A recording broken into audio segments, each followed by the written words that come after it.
Herkese merhaba, kanalıma hoş geldiniz. Bugün uzun bir aradan sonra ilk defa bir ders çalışma günüyle karşınızdayım. Şöyle ki uzun zamandır ders çalışmıyordum çünkü gerçekten ders çalışmam gerektiren bir şey yoktu. Ara tatile girmiştik. Ara tatilde benim kendi psikoloji derslerim vardı Koç Üniversitesi'nden aldığım. Onun dışında bunu biraz açayım bu arada. Ara tatilde bir eğitime katıldım. Koç Üniversitesi'nin liselere özel bir kış kampı vardı. Onunla ilgilendim. Ondan sonrasında okul yeni açıldı derken böyle çok yoğun bir şekilde ders çalışma ihtiyacı duymadım. Bu yüzden böyle gerçekten ders çalışma gününü çekecek bir gün geçirmiyordum. Bu yüzden sizi bundan biraz mahrum bırakmış oldum. Fakat artık ders çalışma temposuna geri dönmek zorunda kalıyoruz. Çünkü ikinci dönem gerçekten gümbür gümbür geliyor. Dersler bayağı ağırlaştı. Konular gerçekten çok zorlamaya başladı. O yüzden dedim ki ben de hazır düzenli çalışmaya başlıyorum. Neden bir ders çalışma gününü çekmeyeyim? Ve o yüzden yine bir ders çalışma gününün açılışını yapıyorum sizinle. Şöyle ki bugünkü planlarım biraz yoğun. Gerçekten fazla ders çalışmayı düşünüyorum. O yüzden güzel olacak bence. Ama ilk önce neyle başlamam gerekiyor derseniz ilk önce matematikten başlamak istiyorum. Çünkü sayısal dersleri böyle daha açık bir zihinle, daha aklım ferahken, yorulmamışken çözmeyi daha çok seviyorum. Bu yüzden ilk önce matematikle başlayacağım. Şöyle ki ben matematikte bu sene nedense hiçbir şekilde test çözemiyorum. Hatta bu sadece matematikte değil, genel olarak sayısal derslerde test çözmeyi genellikle unutuyorum. Bu yüzden çok birikiyor elimde kaynaklar ve sonrasında bir günde böyle oturup hepsini hallediyorum. Bunda biraz şeyin de etkisi olabilir. Bizim derslerimiz, sayısal derslerimiz Fransızca işleniyor. Ve bu yüzden gördüğüm dersler Fransızca, elimdeki testler Türkçe olunca kendiniz o motivasyonu, o hevesi bulamıyorsunuz. O yüzden gerçekten test çözme konusunda bu sene biraz sıkıntı yaşıyorum.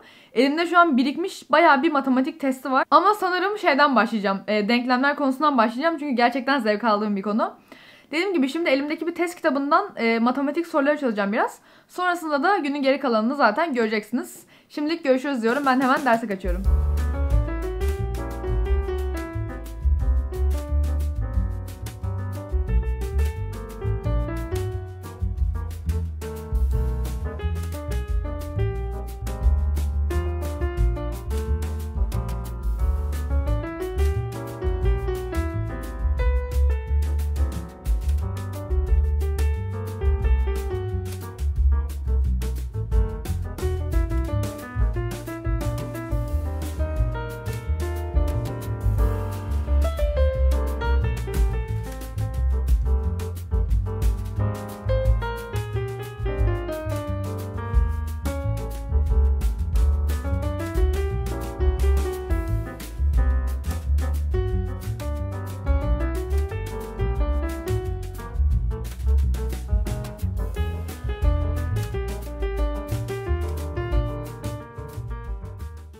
Elimdeki şu kitaptan şu anda denklemler konusunu bitirmiş bulunmaktayım. Fakat şunu fark ettim ki denklemlerde işlem gibi yazılan denklemleri çok rahat çözerken bu x ve y doğrultuları üzerinde anlatılan ve buna göre denklem yazmamız gerektiren sorularda biraz zorlanıyorum.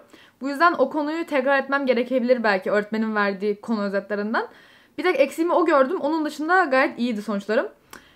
Onu belirtmiş olayım. Zaten büyük ihtimalle bu konunun en zor kısmı da o. Onun dışında zorlanacağınız bir konu olduğunu sanmıyorum. Yani normal basit denklem çözmekte x ve y kullanarak hiçbir sıkıntı olmaz herhalde. Evet, dediğim gibi matematik çalışmamı bitirmiş oluyorum. Şimdi sırada biyoloji var. Biyoloji benim bu sene neden bilmiyorum ama çok zevk aldığım bir ders. Normalde çok ezbere dayalı olmasına rağmen gerçekten çok zevk alıyorum bu sene. Ve çok rahat bir şekilde anlayabiliyorum ve anlarken böyle çok şey oluyor. İşte her şey birbirine oturuyor böyle çok rahatlatıcı bir şekilde.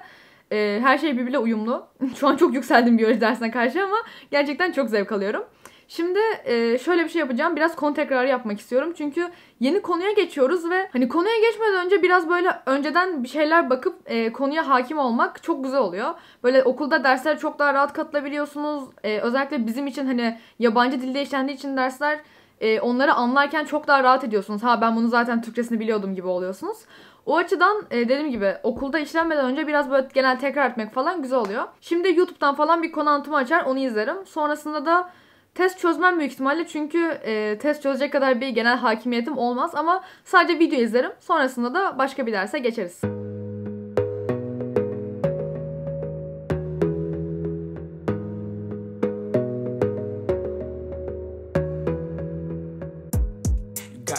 On yourself, on your faith, on your dreams, on your mind, on your health, yeah. You gotta work, never tell, keep your head down, find what you love and excel, yeah. Push and pull and repel any hate. Go create what you want, feel compelled, yeah. And once you finally get a taste of the race, you'll never look back once you felt that. Don't let somebody take your time and your worth. Just focus on yourself first. Don't let somebody take your time and your worth. Just focus on yourself first. Don't let somebody take your time and your worth. Just focus on yourself first. Don't let somebody take your time and your worth. Just focus on yourself first.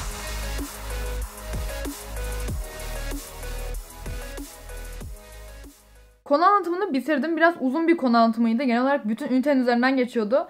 O yüzden beni biraz zorladı. Çünkü arada bilmediğim noktalar vardı doğal olarak. Hani tamam genel olarak biyoloji seviyorum ama her şeyi bilmiyorum. Çok böyle genel bir kültürüm yok o konuda. Sadece zevk alıyorum. Ama şey çok hoşuma gitti. Şu an işlediğimiz konu DNA, RNA vesaire ve ATP. Bu yüzden böyle bunları ortaokulda hep değinirdik. Çok detaylı işlemezdik ama hani bir şekilde değinirdik. Şey derlerdi, işte siz bunları lisede göreceksiniz daha detaylı bir şekilde. Şu an işte o lisede daha detaylı bir şekilde gördüğümüz bölüme geldim ve bu yüzden bu beni çok mutlu ediyor. Dediğim gibi işte DNA, RNA o konuları işliyoruz ve gerçekten çok hoş bence, benim ilgimi çeken konular. Konu anlatımını izledim dediğim gibi. Şimdi sırada ne çalışsam diye düşünüyorum. Bugün çalışmadığım bir ders olarak hızlıca bir karar vereyim. Fransızca çalışmaya başlayacağım şimdi.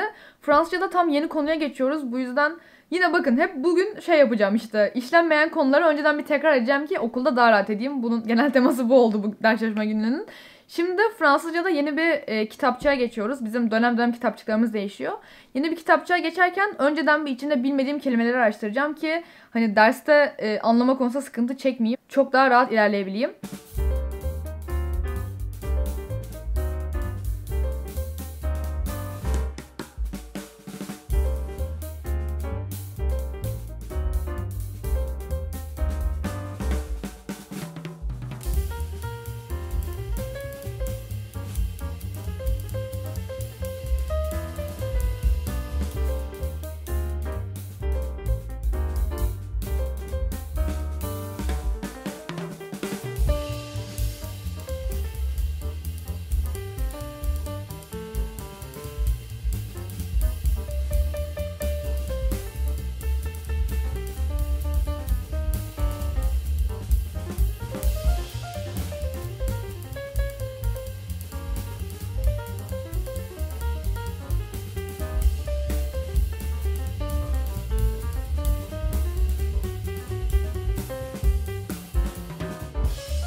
Hızlıca şöyle bir genel olarak konulara baktım. Çok zevkli görünüyor bu dönemin konuları gerçekten. Ve genel olarak bilmediğim çok fazla kelime çıkmadı ve bu beni gerçekten mutlu etti. Çünkü yabancı dil öğrenirken hani derslerde böyle uzun bir süre kelimeleri anlamazsanız insanın biraz morali düşebiliyor. Böyle motivasyonunuz bozulabiliyor. O yüzden hani genel olarak bildiğiniz kelime dağarcığından bir konu işlenmesi çok daha rahat oluyor tabii ki. Bu arada şuna cevap vereyim. Şimdi sırada İngilizce çalışmak var. İngilizceme son zamanlarda böyle biraz önem göstermeye başladım. Günlük hayatıma biraz daha fazla dahil etmeye çalışıyorum. İnternetten işte makaleler okurken İngilizce okuyorum. Onun dışında birkaç tane İngilizce kanal takip etmeye başladım. İzlediğim dizilere zaten İngilizce izliyordum ama artık altyazılarını da İngilizce açıyorum gibi gibi. Şu an elimde böyle birkaç tane makale denmez buna ama işte yazı var, böyle metin var. Onları da, ya İngilizce metinler bu arada, cümleyi kuramadım tam. Elimde birkaç tane İngilizce metin var. Onları böyle hani önemli kelimeleri, bilmediğim kelimeleri araştırarak okuyorum ve o yüzden güzel oluyor. Bana bir şeyler kattığını düşünüyorum. Hem öyle güzel bir okuma yapmış oluyorum hem de dilime katkısı oluyor. O yüzden şimdi şöyle 2 sayfalık bir metin var elimde. Onun üzerinden biraz İngilizce çalışacağım.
elimde gördüğünüz bu metni de bitirmiş oldum ve bu şekilde artık saati de 11 etmişken ders çalışma kısmının sonuna geliyorum gerçekten.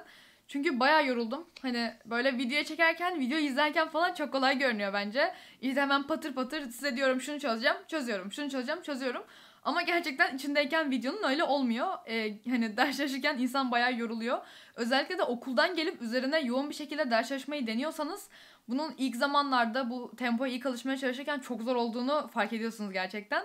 Ben de işte bir süredir tekrar bu alışma kısmını yaşıyorum. O yüzden bünyem de biraz kaldırmıyor sanırım. Çok yoruluyorum akşamları. Şu anda gerçekten bitmiş durumdayım. Bayağı hem kafam doldu böyle yoruldu. Hem de enerjim bitti. O yüzden bu videonun da sonuna geliyoruz. Çünkü daha fazla şey çekemeyeceğim size. Çünkü daha fazla ders çalışamayacağım. Sanki çalışacağım da size çekemiyormuşum gibi oldu. Öyle videonun sonuna geliyoruz. Bugün benim için bayağı verimli geçti şahsen. Hem okulda da biraz ders çalışmıştım. Tabii onları siz görmediniz ama okulda biraz ders çalışmıştım. Eve geldim. Üzerine 4 ders çalıştım. O yüzden böyle çok bayağı verimli geçti benim için. Umarım sizin de böyle günleriniz geçiyordur diyorum. Bilmiyorum, ders çalışma gününü çekmeyi özlemişim. Siz de beğenmişsinizdir umarım diyorum. Ve bir sonraki videolara kadar kendinize iyi bakın. Sık sık ders çalışma gününü çekmemi istiyorsanız videoyu beğenebilirsiniz. Kanalıma abone olabilirsiniz ve belki ders çalışma günlüklerinde denememi istediğiniz şeyler varsa onları da yorumlarda belirtebilirsiniz.